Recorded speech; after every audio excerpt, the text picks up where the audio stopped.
Endelea. Cuthbert Mbilingi, wakili wa serikali. Na Winnie Kasala, wakili wa serikali. Mheshimiwa, tunaiwakilisha Jamhuri katika shauri hili. Mshtakiwa yupo.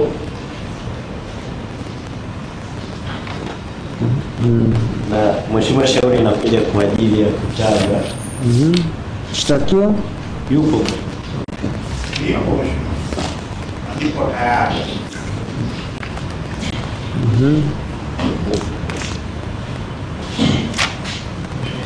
Mheshimiwa, shauri lipo kwa ajili ya kutajwa, na baada ya shauri hili kusomwa na kutolewa maoni ya kisheria ya legal opinion, ndipo sasa kwenye hatua ya kuamuliwa. Sasa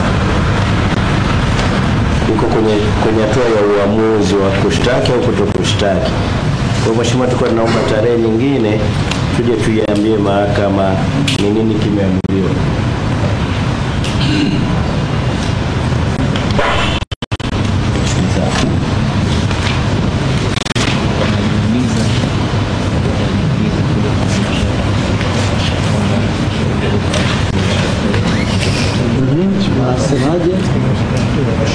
Nashukuru sana. Hii kesi isiahirishwe zaidi ya leo. Hakuna sababu yoyote ya msingi wa kubalia ahirisho lingine. Sasa Mheshimiwa, naomba nizungumze. Mheshimiwa, tulipokutana hapa mara ya mwisho tarehe 16 kama sikosema, tarehe 16, wakili wa serikali kuu na mawakili wenzake waliambia mahakama hii kwamba upelelezi umekamilika, faili imeshapelekwa kwa DPP kwa ajili ya kutolewa uamuzi. Ilishapelekwa kabla ya hiyo siku ya tarehe 16 Juni. Mheshimiwa, mimi naamini huyo mkurugenzi wa mashtaka DPP hajasomea chini ya mwembe kama marehemu mama yangu. Sio mbali, anajua kusoma, amesoma sheria, ana uzoefu na mambo haya. Inamchukua muda kiasi gani kujiridhisha kwamba kuna kesi na kupeleka mahakama kuu au hakuna kesi alete non prosecution. Inachukua muda gani mkurugenzi wa mashtaka ambaye ana sifa zile zilizotajwa katika katiba hii, mwanasheria aliyefanya kazi ya sheria kwa muda usiopungua miaka 15 kama sasa, inachukua muda gani kusoma faili la kesi hii ili aiambie mahakama yako tukufu kwamba una ushahidi wa kutosha apeleke information mahakama kuu, au hakuna ushahidi aikie nole, alete nole mahakama. Sasa Mheshimiwa, nataka nizungumze kidogo juu ya sheria.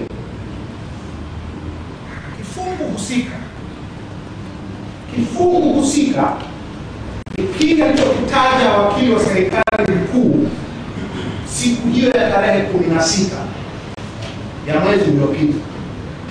Kifungu cha 245 cha sheria ya mwenendo wa jinai, kifungu kidogo cha 4 na kifungu kidogo cha 5. Nataka tuanzie hapa.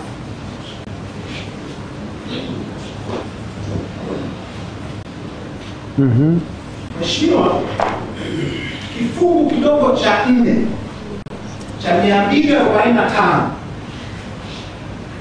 inasema kwamba upelelezi ukisha kamilika, DPP au mwakilishi wake, yaani hawa, sio DPP ni hawa,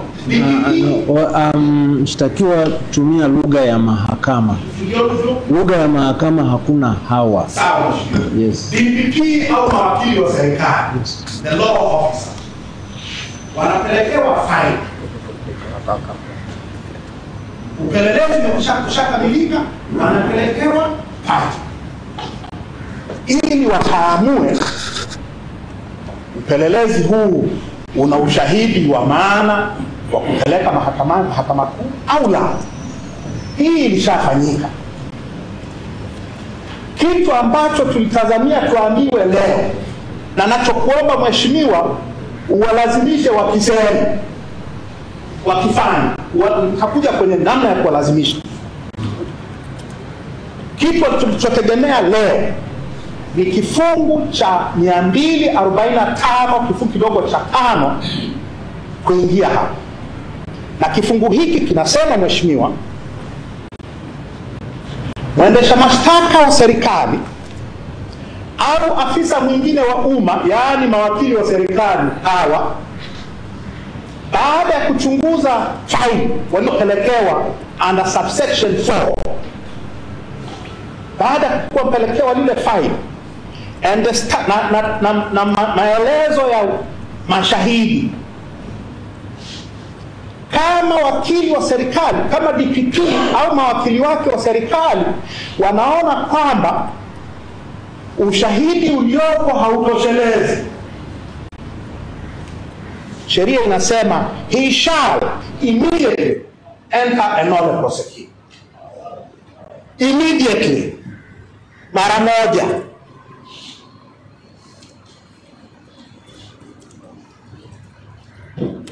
Hiyo ni option ya kwanza ambayo tulitegemea watuambie hapa leo. Faili limekamilika, tumelisoma, hakuna ushahidi, tuna enter an immediate nolle prosequi. Sheria inasema shall immediately. Option ya pili, kama hiyo haipo, option ya pili inasema kama bado DPP au mawakili wake wa serikali wanaona kuna sababu za ushahidi zaidi kutafutwa, kama wana reason to believe that additional evidence, additional investigation may change the position, then wakaomba ahirisho na wakaomba muda wa further investigations. They only have two options: enter an immediate nolle prosequi au omba mkafanya upelelezi zaidi. Those are the only two options they have under the law. Faili haliwezi likasomwa kwa mwezi mzima na ofisi ya DPP na mawakili wake wote. Hii maana yake ni kwamba tutakuwa tunaruhusu uzembe ambao hatupaswi kuvumilia kwa dakika moja.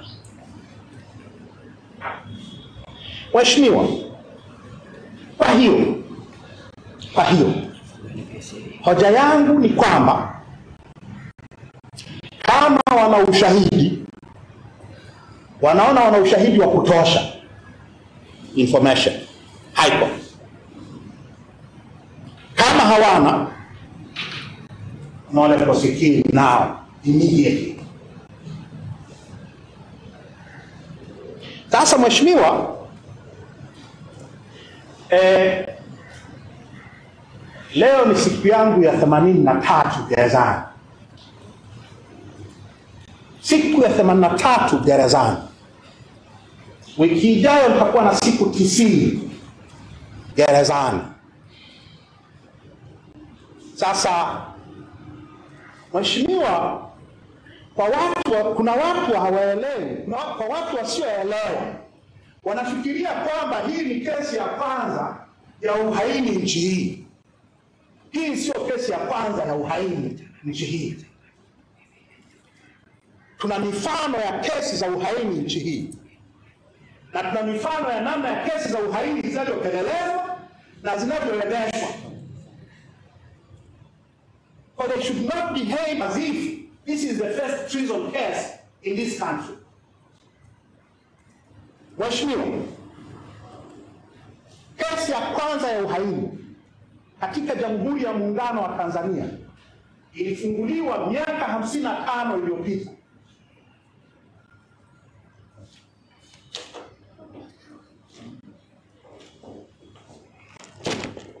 Nilitazamia watakuwa wameisoma, labda sina hakika kama wameisoma.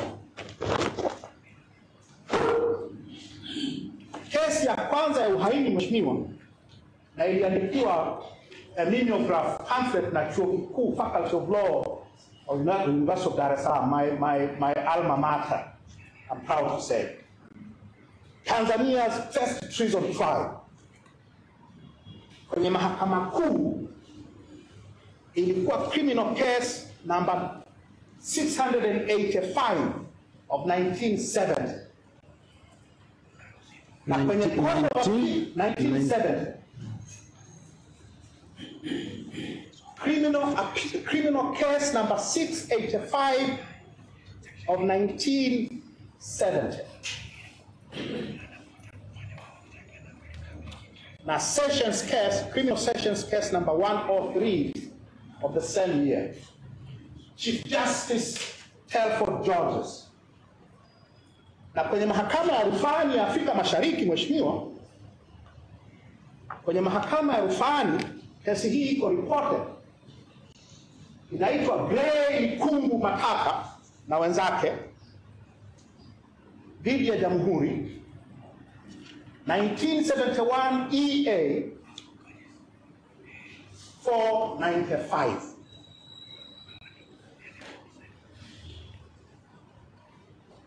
Kesi hii, Mheshimiwa, ndio kesi yetu ya kwanza ya uhaini. Ilikuwa na washtakiwa 9, and this is very important. Hii ya sasa inamshtakiwa mmoja. Kesi yetu ya kwanza ya uhaini ilikuwa na washtakiwa 9, wakiwemo mawaziri Michael Mowbray Kamaliza, Bibi Titi Mohamed.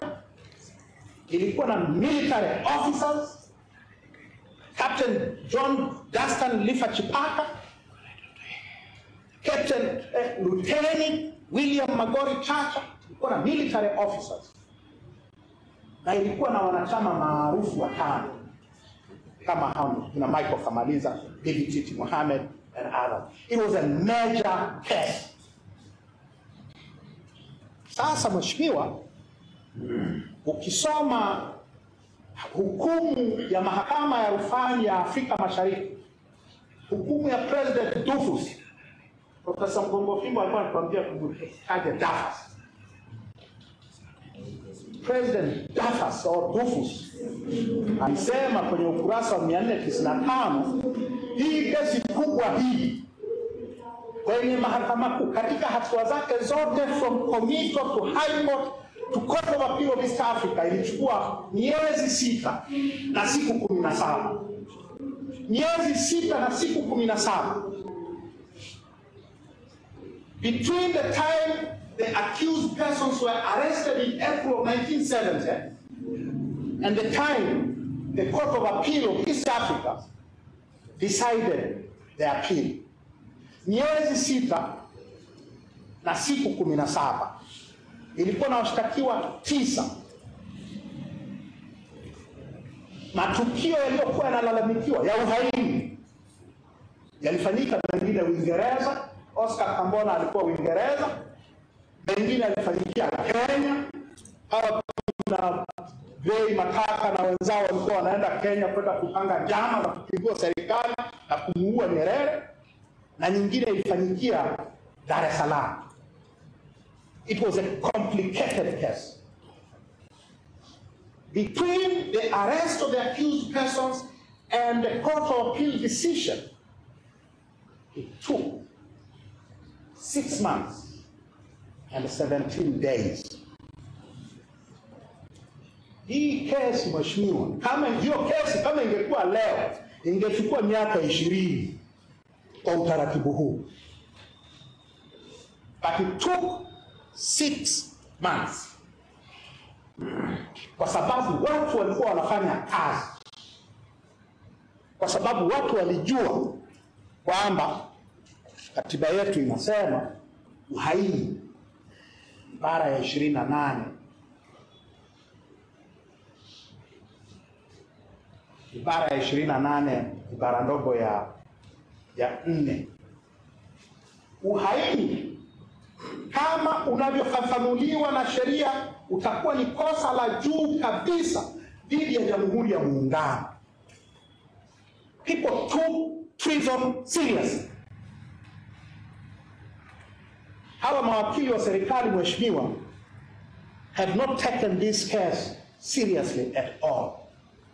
Tunamaliza miezi mitatu hatujaanza. Ile kubwa ilichukua miezi 6 na siku 17 kumalizia kwenye Court of Appeal because people wept.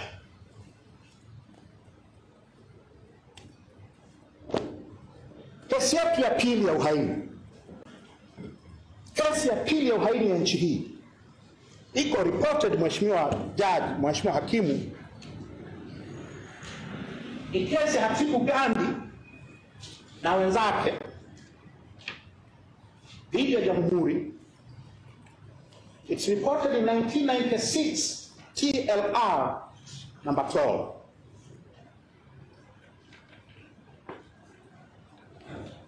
Ilikuwa na washtakiwa 19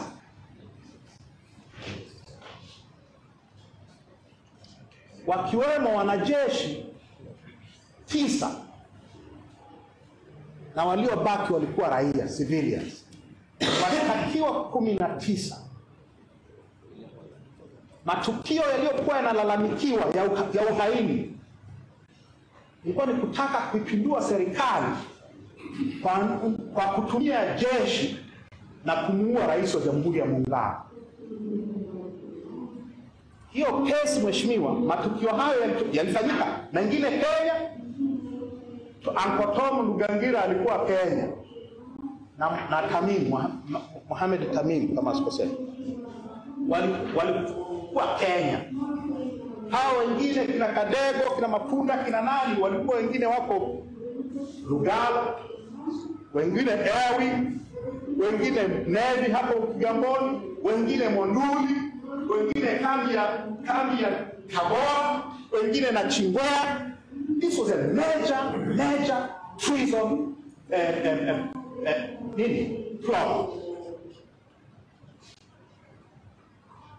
Kwa mujibu wa hukumu ya Chief Justice Nyalali mheshimiwa, utaangalia ukurasa wa 14 na 15, Mheshimiwa Jaji Mkuu Francis Nyalali anasema kesi hii kwenye mahakama ya mahakama kuu ilihitaji mashahidi 140, mashahidi 97 wa serikali, mashahidi 43 wa utetezi, 140 witnesses. The record of the case, the trial record, ilikuwa juzuu 14 na judges notes peke yake zilikuwa juzuu 4. It was a major treason trial. Ilichukua mwaka mmoja na siku 17 according to judgment ya Chief Justice Francis Nyalali, ukurasa wa 14 na 15. Kesi kubwa kama hiyo, mwaka mmoja siku 17 between Komito, High Court na Court of Appeal. Hatujaanza hapa Komito, tunaelekea kwenye siku 90. Na ni mtu huyu moja.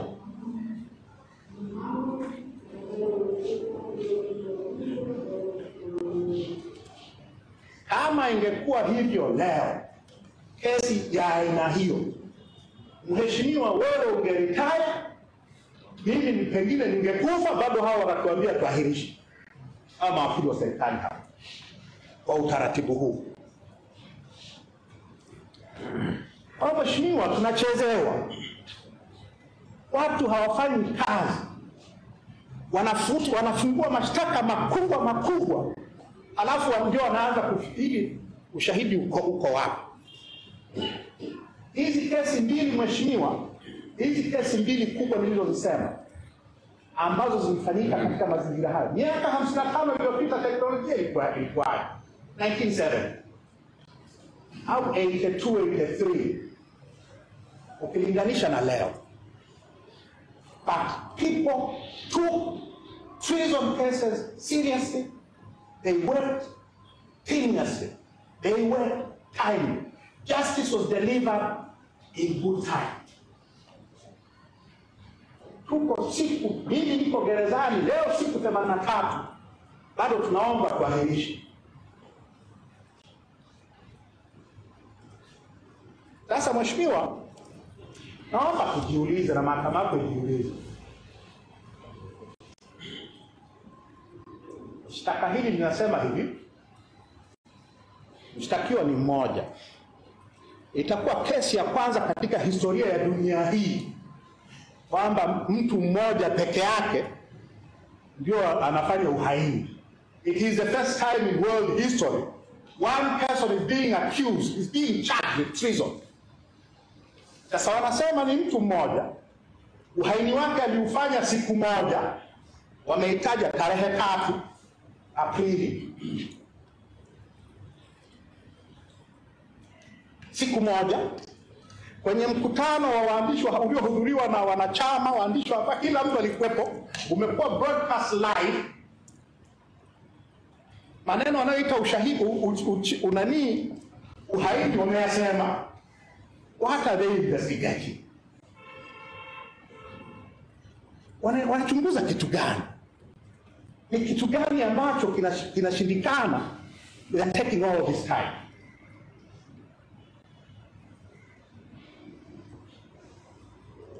Na mheshimiwa,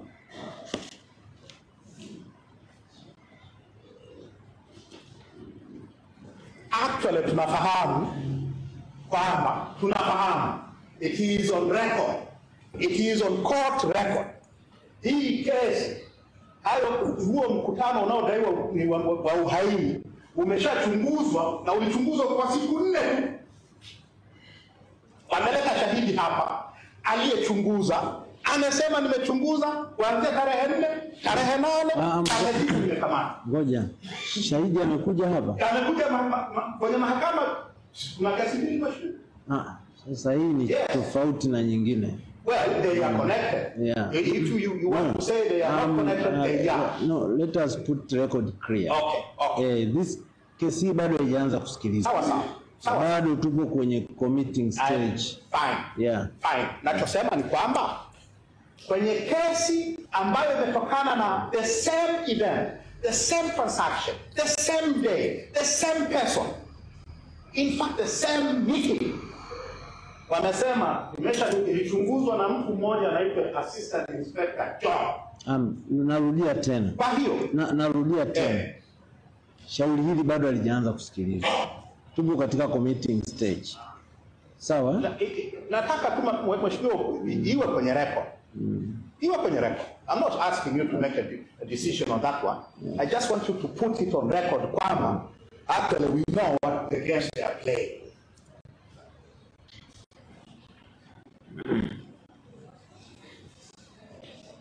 Imechunguzwa siku 4. Ndio maana tarehe 9 nikakamatwa na tarehe 10 nikashtakiwa hapa. Kwa hiyo wanayosema ya miezi 3 baadaye, hii ni nini kama sio abuse of the court process?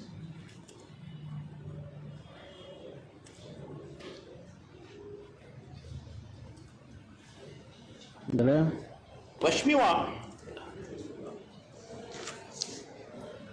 DPP, mkurugenzi wa mashtaka, mwendesha mashtaka ya jinai wa nchi hii, ana wajibu kikatiba wa kuhakikisha mfumo wa mashtaka hautumiwi vibaya kuonea watu.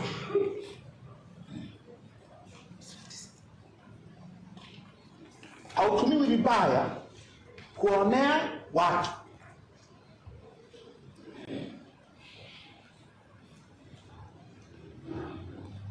Article 59B4 ya katiba. Katika kutekeleza mamlaka yake, mkurugenzi wa mashtaka atakuwa huru, hataingiliwa na mtu yeyote au na mamlaka yote, na atazingatia mambo yafuatayo: a, nia ya kutenda haki; b, kuzuia matumizi mabaya ya taratibu za utoaji haki; na c, maslahi ya umma.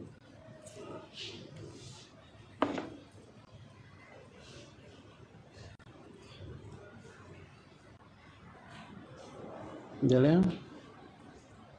Na wajibu huo, Mheshimiwa, ni wajibu wa kisheria vile vile kwa mujibu wa sheria ya mamlaka ya uendeshaji wa mashtaka, National Prosecution Service, Section 8.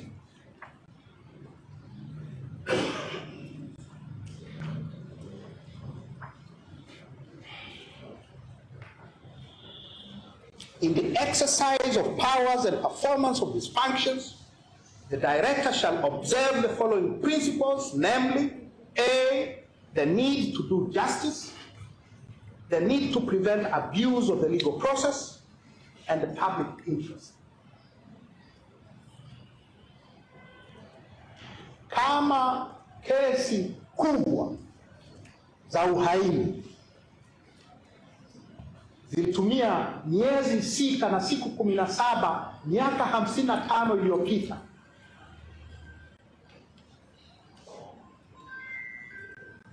au mwaka mmoja na siku 17 miaka 43 iliyopita, 42, I'm sorry. Mheshimiwa, ni haki gani ambayo inatendeka hapa? Hiyo nia ya kutenda haki iko wapi? Siku 90 hatujaanza, bado tunaombewa ahirisho. Hiyo haja ya kutenda haki iko wapi? Hiyo haja ya kuzuia matumizi mabaya ya mfumo wa kimahakama, mfumo wa mashtaka iko wapi? Na ni maslahi gani ya umma yako hapa? Maslahi gani ya umma yanayo justify uzembe wa aina hii? Uzembe.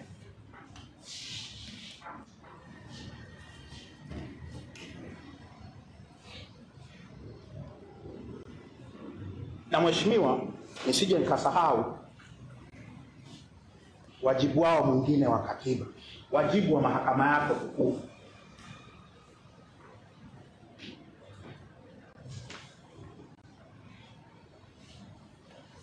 Ibara ya 107 capital A ibara ndogo ya pili B.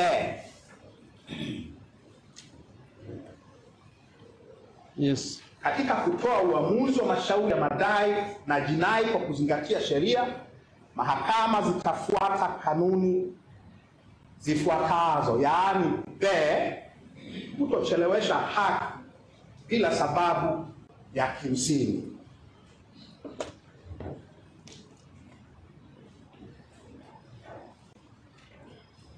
Mheshimiwa, ukiwaruhusu ahirisho jingine, utakuwa umekiuka, kwa maoni yangu, utakuwa umekiuka wajibu wa kikatiba wa mahakama yako tukufu kuhakikisha haki haicheleweshwi bila sababu za kimsingi. Kwa hiyo tunafanyaje? Kitu gani naiomba mahakama yako tukufu ifanye?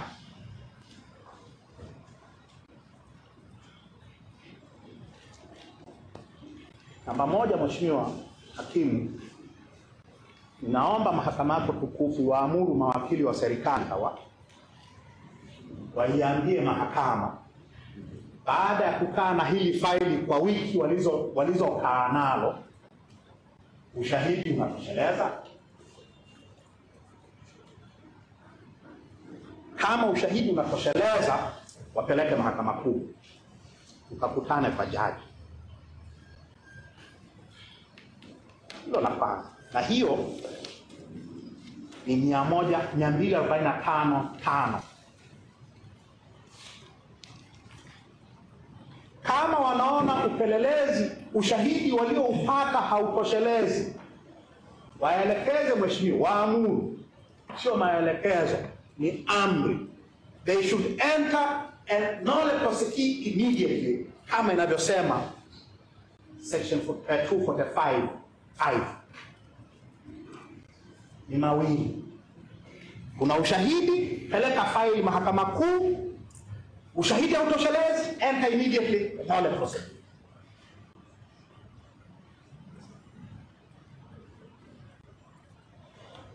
Sio ahirisho lingine.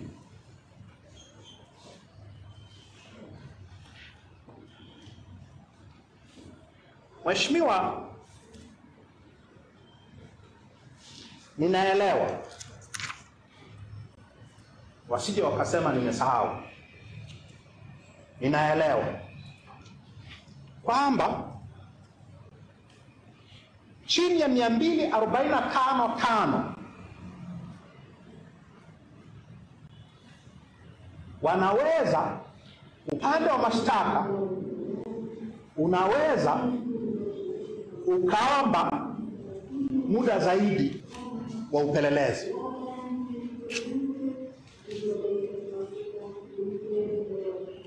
Kama ushahidi walionao hautoshelezi, wana uwezo chini ya 245(5) ya kuomba muda zaidi wa upelelezi.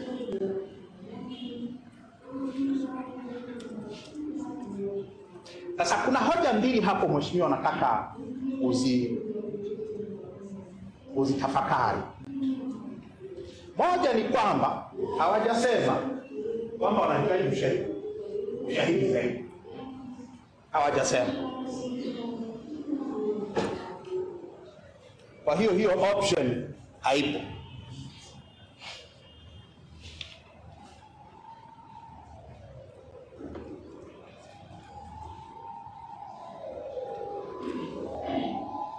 Hawajasema. Kwa hiyo tunarudi kwenye option zile, either an immediate nolle prosequi or information to the High Court.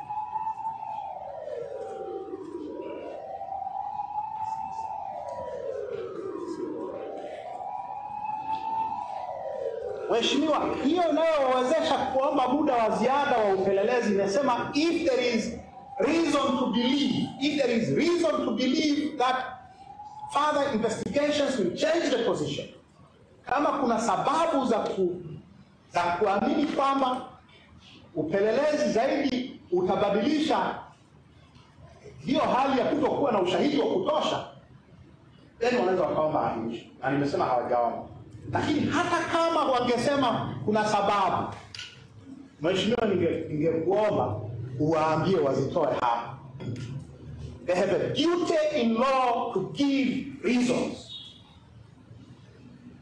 Kwa sio haya tunataka ushahidi, toeni sababu zinazowafanya muamini kwamba siku zingine za ziada mmeshindwa kupeleleza kesi ya mtu mmoja kwa miezi mitatu, siku za ziada zitawawezesha kufanya hiyo kazi.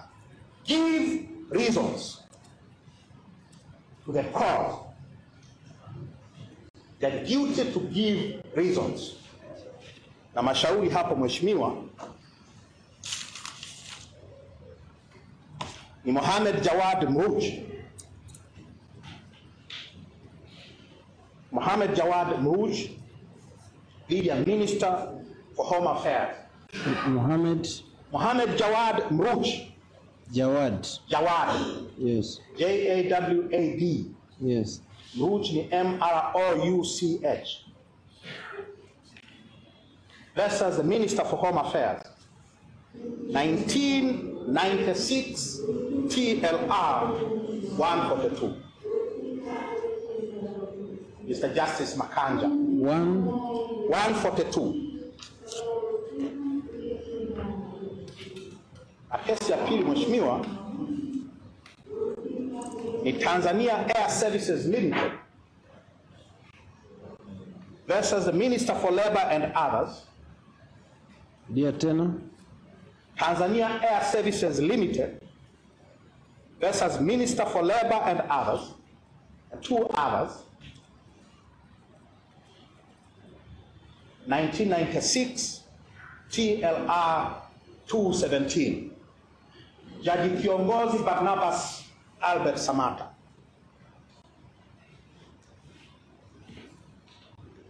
Kama wanaamini kuna cha nani bado watoe hizo sababu za kuamini hapa. Kwa mheshimiwa, naomba nimalizie. Na naomba nimalizie kwa kusema mheshimiwa, usiruhusu tena ahirisho lingine.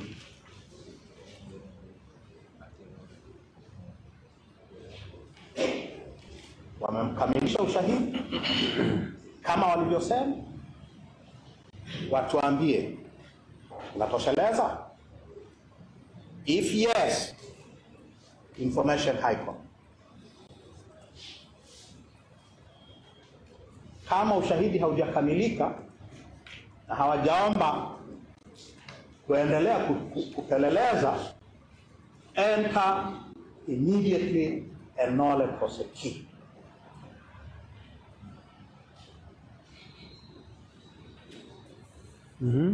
Mheshimiwa, ni kwa maslahi ya umma, naamini maslahi ya umma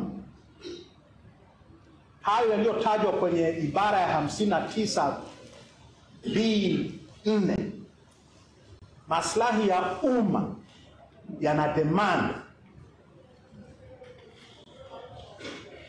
kama hawana kesi yana demand a nolle prosequi. Maslahi ya umma ya demand hivi. Kutenda haki, doing justice, demands that they should enter an immediate nolle prosequi. And prevention of the abuse of the court process demands the same. Hayo mamlaka aliyonayo DPP na mawakili wake yanataka hii kesi iishe leo kama hawana ushahidi. Mheshimiwa, huu ni mwaka wa uchaguzi na uchaguzi mkuu wa Oktoba. Mshtakiwa wako yuko gerezani, siku zinaelekea 90, ni kiongozi wa chama kikuu cha upinzani kwenye mwaka wa uchaguzi.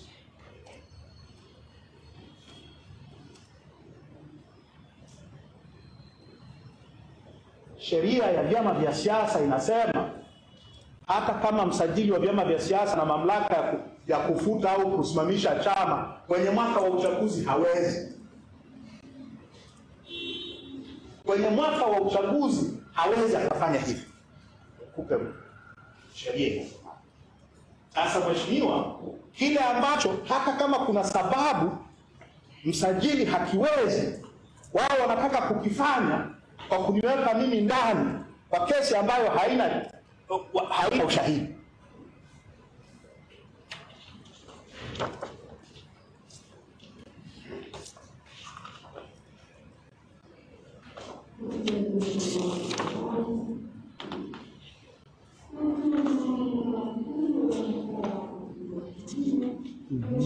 nataka nikupe hiyo provision mheshimiwa.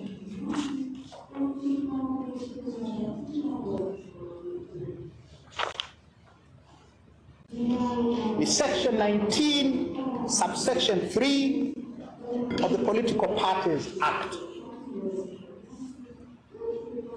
Notwithstanding powers of the registrar to cancel registration of a political party, the registrar shall not cancel registration of a political party if the period during which the general elections would be held does not exceed 12 months. Hawawezi msajili hata kama ana sababu, hana mamlaka ya kutuzuia kushiriki uchaguzi mkuu.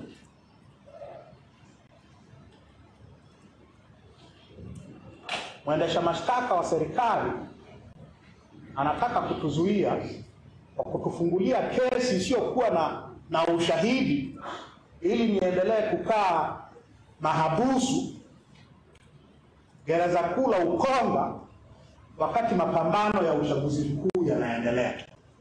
That is the classic abuse of the court process. Usimruhusu.